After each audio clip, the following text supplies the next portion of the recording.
Very own 5 minute economy series. This is Shraddha. कल की class में हमने इंडस्ट्रियल एंड फ्रेट कॉरिडोर्स को स्टडी किया था एंड आज हम पढ़ने वाले हैं एक और तरह का कॉरिडोर जिसे हम कहते हैं पाइपलाइन कॉरिडोर।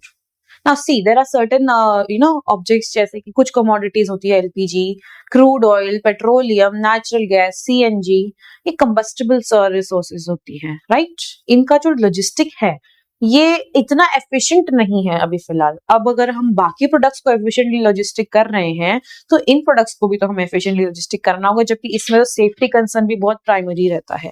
तो इसीलिए गवर्नमेंट ने प्लान की है द पाइपलाइन कॉरिडोर, यानी कि एक ऐसी पाइपलाइन जहां हम crude oil, petroleum, natural gas, CNG इन सबको एक्सपोर्ट करने के लिए या ट्रांसपोर्ट करने के लिए पाइपलाइंस का ले ऑफ कर रहे हैं। तो आज हम स्टडी करेंगे what is a pipeline corridor. नया टॉपिक है, पूछा जाने की बहुत ज्यादा चांसेस है। पाइपलाइन कॉरिडोर क्या होता है? A pipeline corridor refers to a designated route for laying down pipelines, जो कि किसके लिए होता है? Crude oil, petroleum products, natural gas, CNG, LPG, often spanning long distances connecting production या फिर refining centres to with consumption hub या ports. अब कहीं पर तेल या मान लो क्रूड ऑयल प्रोडक्ट्स बन रहे हैं, अब उनको लॉन्ग डिस्टेंस पे आपको ट्रैवल या एक्सपोर्ट करना है, तो कभी कभार जो हम नॉर्मल रूट यूज करते हैं, जो हम ट्रक्स के थ्रू, टैंकर्स के थ्रू करते हैं, ये सेफ नहीं है। आजकल हम देखते हैं इतने एक्सीडेंट्स हो रहे हैं, एक्सप्लोजन हो रहे हैं। तो इसको और ज्यादा एफिशिएंट बनाने के लिए हमने लॉन्ग डिस्टेंस पे पाइपलाइंस को डेजिग्नेट किया हुआ है। अब इन पाइपलाइंस के थ्रू हम इन सारे प्रोडक्ट्स को एक्सपोर्ट कर सकते हैं। कहां से? जहां पे रिफाइनिंग सेंटर है जो पेट्रोलियम का, वहां से लेकर के कंज्यूमर स्पॉट तक, ठीक है। इनको हम कहते हैं पाइपलाइन कॉरिडोर। सिमिलर कॉन्सेप्ट है कॉरिडोर वाला ही जैसे इंडस्ट्रियल फ्रेट में है, बस यहाँ पे जो प्रोडक्ट है वो क्या है? पेट्रोलियम है, क्रूड ऑयल प्रोडक्ट्स है, और उसके बाद में एलपीजी, नेचुरल गैस, सीएनजी, ये सब है, ठीक है। ये लीनियर इंफ्रास्ट्रक्चर एसेट्स होते हैं analogous to the road and rail corridors but carry fluids and gases. Same ही है, जो रेल और आपके रोड कॉरिडोर्स हैं उन्हीं की तरह हैं, बस इसमें डिफरेंस क्या है कि ये फ्लूइड्स और गैसेस को कैरी करते हैं, ठीक है। उनको हम क्या कहते हैं? Pipeline corridors. ऑब्वियस सी बात है, ऐसी चीज है जो फ्लूइड या गैस है वो पाइपलाइन में ज्यादा अच्छे से ट्रैवल करेगी rather than the trucks and tankers, इसलिए रिड्यूस करता है ट्रांसपोर्ट कॉस्ट। अब देखो, जितना अमाउंट एक बार में जा रहा है ना, इधर ट्रांसपोर्ट कॉस्ट इतना रिड्यूस हो चुका है, बिकॉज गैस एंड पाइपलाइंस जो है ये इजीली ट्रैवल कर जाती हैं। इनके लिए कुछ आपको अलग से फोर्स नहीं लगाना पड़ता है, because of the scientific reasons ये बहुत एफिशिएंट हो जाता है। Emissions, traffic congestion and bring energy security in industrial growth, ठीक है। तो इन सब में ये मदद करता है और बहुत ज्यादा एफिशिएंट बना देता है इस पर्टिकुलर लॉजिस्टिक को। तो इसलिए हमने पाइपलाइन कॉरिडोर्स को इंट्रोड्यूस किया। चलिए अब बात करते हैं why India needs pipeline corridor. पहला तो एनर्जी सिक्योरिटी। क्रूड प्रोडक्ट्स को मूव करना ना एफिशिएंटली, ये हमारा मेन मोटिव था कि हम पोर्ट्स पे, अगर मान लो नेचुरल गैस एक्सपोर्ट होकर के आ रही है, अब वो पोर्ट पे आ रही है लेकिन मुझे राजस्थान में एक्सपोर्ट करना है, अब कैसे करूंगी इतना दूर?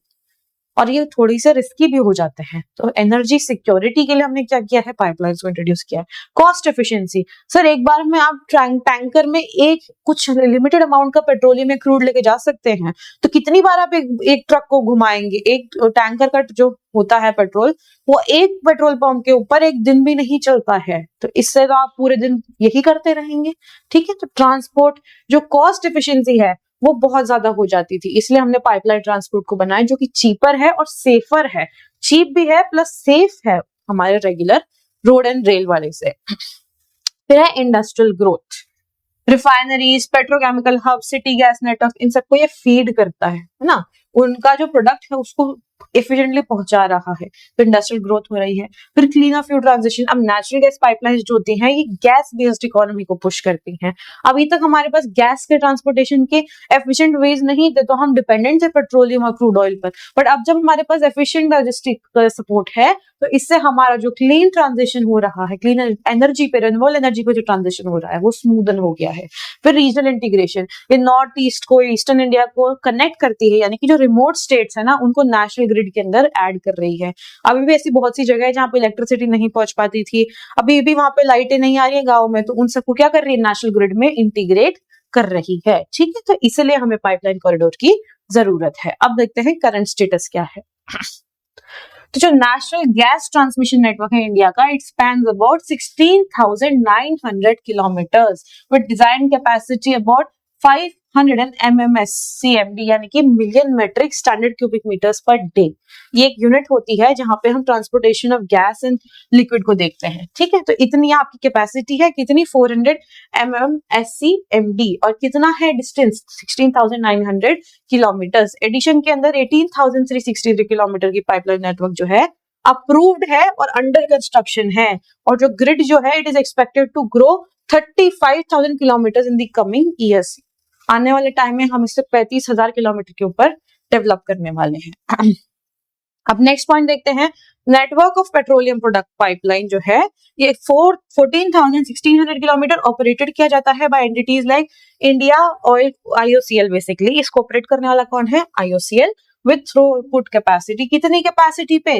94.42 मिलियन टन्स पर ईयर। तो ये कुछ आपके करंट के फैक्ट्स एंड फिगर्स हैं जो आपको पता होने चाहिए कि फिलहाल चल क्या रहा है इस पाइपलाइन कॉरिडोर के अंदर। फिर बहुत से सिग्निफिकेंट करंट प्रोजेक्ट हैं। पहला क्या है? Mumbai Nagpur and Jharsuguda pipeline corridor. ये किसके लिए है सर? नेचुरल गैस के लॉजिस्टिक के लिए है। कितना डिस्टेंस है? 1702 किलोमीटर का डिस्टेंस है एज ऑफ सितंबर।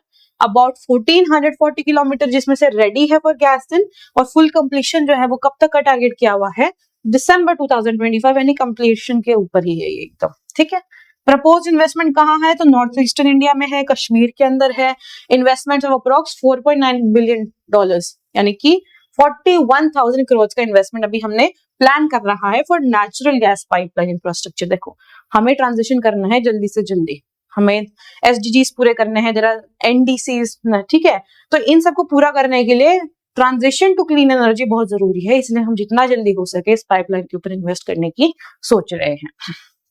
चलो अब देखते हैं मेजर पाइपलाइन कॉरिडोर। सबसे पहला है ऊर्जा गंगा। ऊर्जा गंगा जो है किस टाइप का है? तो ऊर्जा गंगा पाइपलाइन जो है ये नेचुरल गैस के लिए बनाया गया है। रूट क्या है? जगदीशपुर यूपी से, हल्दिया वेस्ट बंगाल, बोकारो झारखंड, और फिर धामरा उड़ीसा, ये इसका रूट है ऊर्जा गंगा। सबसे इंपॉर्टेंट पाइपलाइन है ये अभी, ठीक है। फिर दूसरी आती है ये ऊपर वाली ऊर्जा गंगा वाली जो पाइपलाइन है, ये वाला जो रूट है इसके साथ में नॉर्थ ईस्ट की गैस ग्रिड, ठीक है। ये भी नेचुरल गैस का ही है और ये एक्सटेंड कर रहा है इस वाली रूट को to north east connecting remote states. तो जो रिमोट स्टेट्स है जो नेशनल ग्रिड के बाहर है उनको ये क्या कर रहा है? इंटीग्रेट कर रहा है। फिर आता है क्रूड एंड प्रोडक्ट पाइपलाइन, ये तो नेचुरल गैस के लिए थी। एक है क्रूड एंड प्रोडक्ट पाइपलाइन, ठीक है। यहाँ पे ऑयल प्रोडक्ट्स को यूज किया जाता है। कहाँ पे है? जैसे Kandla Bathinda oil pipeline, 1400 kilometre approx का इसका डिस्टेंस है, रूट लेंथ है, ठीक है। और यहाँ पे ये ट्रैवल कर रहा है। तो ये कुछ आपके मेजर प्रोजेक्ट्स हैं, पाइपलाइन प्रोजेक्ट्स हैं, ठीक है। सबसे इंपॉर्टेंट तुम्हें जो याद रखना है वो ऊर्जा गंगा याद रखना है, ये याद रखना। नेक्स्ट, स्ट्रेटेजिक बेनिफिट्स क्या है और इम्पैक्ट क्या है? पहला तो lower logistic cost and transit time for fuel gas. देखो लॉजिस्टिक कॉस्ट तो सस्ती हुई है, ट्रांजिट टाइम भी कम हो गया है, यानी कि एक जगह से दूसरी जगह ले जाने का। गैस एंड लिक्विड जो होते हैं इनकी कुछ साइंटिफिक प्रॉपर्टीज होती है जिसको भी हमें ध्यान रखना पड़ता है वाइल ट्रैवलिंग। तो उसके अंदर एक जो ट्रांजिट टाइम है, ट्रांसमिशन का टाइम है, वो क्या हो गया है? कम हो गया है, ताकि हमें इंप्रूव्ड एनर्जी एक्सेस मिल सके। Next, industrial clusters. पाइपलाइन जो है अट्रैक्ट करती है रिफाइनरीज को, पेट्रोकेमिकल इंडस्ट्री को इंप्रूव कर रही है, फर्टिलाइजर्स को इंप्रूव कर रही है अलोंग दी कॉरिडोर। फिर आता है क्लीनर फ्यूल पेनिट्रेशन, यानी कि नेचुरल गैस पाइपलाइन जो होती है ये सपोर्ट करती है किसको? City gas and CNG networks को। ये जो आपकी CNG के वो सिलेंडर आ रहे हैं, ये सब इन सब में आपको पाइपलाइन बहुत सपोर्ट कर रही है, ठीक है। तभी इसका नेचुरल गैस का प्रॉपर ट्रांजिशन हो रहा है। तो फ्यूल पेनिट्रेशन मतलब घर घर तक, अभी फिर चूल्हे में जला के रोटियां नहीं बना रहे हैं लोग, उनके पास में गैस पहुंच रही है। रीजनल डेवलपमेंट, नॉर्थ ईस्ट और जैसे रिमोट एरियाज हैं इनको कनेक्ट किया जा रहा है बाय पाइपलाइंस, ठीक है। जैसे कि investment is bringing gas infrastructure there. अभी हमने देखा था जो ऊर्जा गंगा वाली योजना थी उस पाइपलाइन में हमने नॉर्थ ईस्ट को भी इंटीग्रेट किया। और लास्ट आता है एनर्जी सिक्योरिटी। डायरेक्ट पाइपलाइन का मतलब होता है लेस डिपेंडेंस ऑन टैंकर्स और ट्रक्स, और सबसे कम सीजनल रिस्क देखने को मिलेंगे। तुरंत लॉजिस्टिक होगा, सेफर होगा, क्लीनर होगा, चीपर होगा, तो सब अच्छा ही है। इसके अंदर इम्पैक्ट पॉजिटिव ही हमें देखने को मिला है। चैलेंजेस जो भी बच रहे हैं, पहला वही लैंड एक्विजिशन, कॉरिडोर लगाने के लिए। अब आपको लैंड तो लंबी चाहिए, तो इसमें डिले आ रहा है। यूटिलाइजेशन गैप्स, यानी कि एग्जिस्टिंग पाइपलाइंस जो है अंडर यूटिलाइज्ड है, कैपेसिटी इतनी है लेकिन उतना हम कर ही नहीं रहे हैं, उसको अंडर यूटिलाइज कर रहे हैं। ठीक है, दूसरा तीसरा है सेफ्टी एंड एनवायरनमेंट। अगर पाइपलाइन फेलियर होता है, लीकेज का रिस्क होता है, तो बहुत बड़ा हादसा होने की भी संभावना है। तो इसको मिटिगेट करने के लिए हमारे पास प्रॉपर स्टेप्स होने चाहिए। Funding and execution upfront cost ज्यादा है, ये हमने देखी है। ठीक है, तो लॉन्ग जेस्टेशन पीरियड आ जाता है। And coordination across sector and state, अलग अलग सेक्टर और स्टेट में कोऑर्डिनेशन। वही चैलेंजेस जो फ्रेट और इंडस्ट्रियल में थे, वही सेम चैलेंजेस हमने यहाँ देखे हैं। ठीक है, चलो अब देखते हैं पॉलिसी या फिर गवर्नमेंट इनिशिएटिव्स। तो पहला है पेट्रोलियम और natural gas regulatory board planning natural gas grid pipeline corridor network. ये ऐसा रेगुलेटरी बोर्ड है जो इस पूरे कॉरिडोर को, पाइपलाइन कॉरिडोर को मैनेज करता है या रेगुलेट करता है। तो it does a lot of planning under Pradhanmantri Urja Ganga Yojana pipeline project. Gas जो है it gives access to eastern India and north east. Eastern India और नॉर्थ ईस्ट को भी हमने इंटीग्रेट किया है इन द गैस पाइपलाइन। ठीक है, under Urja Ganga Yojana. Pipeline assets included under the LLM for possible monetisation. अब बहुत सारे ऐसे पाइपलाइन प्रोजेक्ट जिनको हम मोनेटाइज कर रहे हैं अभी प्राइवेट पार्टनरशिप पार्टनर्स को देकर के। ठीक है, तो it is identified for monetisation, तो इसको हमने NMP में भी इंक्लूड किया है, इस चीज को याद रखना। This was everything about pipeline corridor. Similar concept ही था to the industrial and freight corridor. Difference सिर्फ इतना था, यहाँ पे जो प्रोडक्ट हम ट्रांसपोर्ट कर रहे थे वो क्या था, liquid and gas. So I hope you like the lecture. I'll see you tomorrow. Thank you for watching.